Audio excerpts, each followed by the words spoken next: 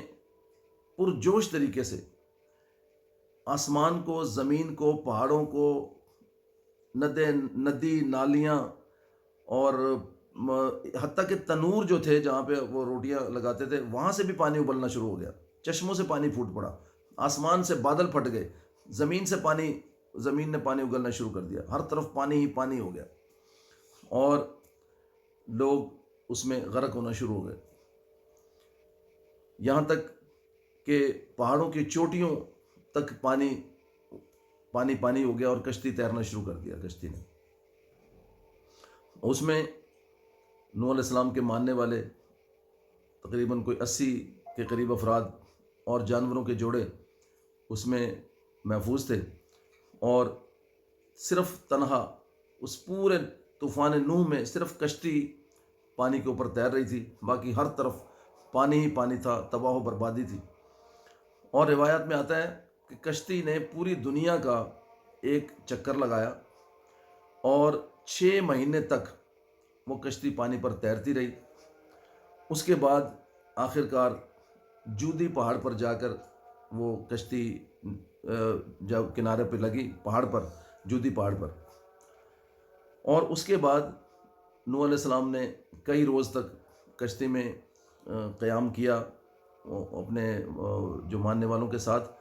اس کے بعد کچھ پرندوں کو بھیجا کہ جا کر وہ پتہ کر کے آئیں کہ زمین کچھ خشک ہوئی ہے یا ابھی تک پانی ہے اس پہ، تاکہ وہاں پہ اترا جائے۔ تو جب اس چیز کا یقین ہو گیا کہ پانی خشک ہو گیا، کیونکہ رب کائنات نے زمین کو حکم دیا کہ یہ تمام پانی کو نگل لے، اور آسمان کو حکم دیا کہ پانی برسانا بند کر دے، لہٰذا زمین خشک ہو گئی، اور نوح علیہ السلام کے ساتھ جو لوگ تھے وہ جودی پہاڑ پر وہ اترے، اور چونکہ 6 مہینے تک وہ کشتی میں رہے، پھر وہ پہاڑ پر انہوں نے کچھ 6 مہینے 7 مہینے اس جودی پہاڑ پر اپنی رہائش اختیار کی، وہیں پہ سکونت کی۔ ناظرین کرام، نوح علیہ السلام کے 4 بیٹے تھے، جن میں سام، حام، یافت اور کنان کے بارے میں تو یہ ہے کہ وہ نافرمان تھا، نوح علیہ السلام کی بات کو اس نے نہیں مانا، ایمان نہیں لایا، تسلیم نہیں کیا، باوجود اس کے کہ نوح علیہ السلام نے آخر تک اس کو کہا کہ میرے بیٹے اس کشتی میں آ جاؤ، تم بچ جاؤ گے۔ تو اس نے کہا کہ نہیں، میں پہاڑ کی چوٹی پر چڑھ جاؤں گا اور میں اپنے آپ کو بچا لوں گا، مجھے آپ کی ضرورت نہیں ہے، اور میں کشتی میں نہیں آنا چاہتا۔ حتیٰ کہ جب وہ آخری لہروں میں پانی کی ڈوب رہا تھا تو آخر شفقت پدری جوش میں آئی، اور نوح علیہ السلام نے اللہ تبارک تعالیٰ کی طرف دیکھا اور دعا کی کہ اللہ، یہ میرے اہل میں سے ہے اور میرا بیٹا ہے، اور تیرا وعدہ ہے کہ میں تیرے اہل کو بچاؤں گا۔ تو اللہ تبارک تعالیٰ کی طرف سے جواب آیا کہ اے نوح، یہ تمہارے اہل میں سے نہیں ہے، یہ نافرمان ہے، تمہارا بیٹا نہیں ہے۔ تو دوستو، اس سے ہمیں یہ سبق ملتا ہے کہ رشتے خون کے نہیں بلکہ ایمان کے ہیں۔ وہ چاہے نبی کا بیٹا ہو، چاہے نبی کی بیوی ہو، اگر وہ ایمان پر ہے، اللہ کی ماننے والے ہیں، تو ان کے لیے نجات کا دروازہ کھلا ہے۔ اور اگر وہ اللہ کی مان کر نہیں چلتے تو پھر وہ ان کا رشتہ چاہے نبی سے بھی ہو تو اللہ تبارک تعالیٰ ان کو معاف نہیں کرتے۔ لہٰذا کنعان اس پانی کی لہروں میں غرق ہو گیا۔ اس کے بعد جو سام تھا، اس کا تھوڑا گندمی سا رنگ تھا، لہٰذا روایات میں ہے کہ جو عرب نسل کے جتنے لوگ ہیں وہ سام کی اقوام میں سے، جو عرب اقوام جو ہیں وہ سام کی نسل میں سے ہیں۔ اسی طرح حام جو تھے، نوح علیہ السلام کا بیٹا حام، ان کا ذرا تھوڑا بلیکش تھا، پکا رنگ تھا۔ ان کے لیے کہا جاتا ہے کہ جو افریقی ممالک کی جو اقوام ہیں وہ حام کی نسل میں سے ہیں۔ اس طرح جو یہ یافس جو ہے، اس کے لیے کہا جاتا ہے کہ یورپی اور ایشیائی جو ہم لوگ اور یورپ کے جو لوگ ہیں ان کا رنگ جو تھوڑا صاف تھا، تو یورپین اقوام جو ہے جتنی بھی، وہ یافس کی نسل میں سے ہے۔ اور یہ تین جو بیٹے تھے، ان تینوں کی نسل سے اب اس وقت جو پوری دنیا جو قائم دائم ہے وہ ان کی نسل سے ہے، تینوں کی نا، کیونکہ کنعان تو وہ ظاہرہ غرق ہو گیا، تو باقی تین بچے تھے، تو ان تینوں میں سے چونکہ آدم ثانی کہا جاتا ہے نوح علیہ السلام کو، نوح علیہ السلام سے پہلے کی جتنی آدم علیہ السلام سے لے کر آدم علیہ السلام سے نوح علیہ السلام کے درمیان کوئی 1000 سال کا جو ہے وہ مسافت ہے، 1000 سال کا وقفہ ہے۔ اس کے بعد پھر اس وقت تمام اللہ تبارک تعالیٰ نے وہ کشتی کے جو لوگ تھے ان کو بچا کر باقی سب پورے روئے زمین پر نہ کوئی چرند، نہ پرند، نہ جانور، نہ کوئی انسان بچا، صرف وہ کشتی میں جو لوگ تھے، آگے سے پھر ان کی نسل چلی۔ ناظرین کرام، ہمیں اس بات سے یہ سبق ملتا ہے کہ صرف اللہ تبارک تعالیٰ کے ہاں تقوی، پرہیزگاری اور دین کا ایک رشتہ جو قائم ہے، اس کے اوپر اللہ تبارک تعالیٰ کا جو اپنے جو فیصلے ہیں وہ اسی کے اوپر ہوتے ہیں، نہ کہ رنگ و نسل یا حسب نسب یا کسی رشتہ داری پر۔ قوم نوح سے جو ہمیں پیغام ملتا ہے وہ یہ ملتا ہے کہ شرک ایک تباہی ہے، تکبر اللہ سے جنگ ہے، نبی کا انکار ہلاکت ہے، اور اصلاح کو جھٹلانا وہ انتہائی خطرناک ہے۔ لہٰذا نوح علیہ السلام سے ہمیں یہ سبق ملتا ہے کہ اللہ تبارک تعالیٰ ہمیں بھی اللہ کی مان کر اور ایمان اور تقوی کی زندگی اختیار کرنے کی توفیق عطا فرمائے۔ انشاءاللہ نیکسٹ ایپیسوڈ میں کسی اور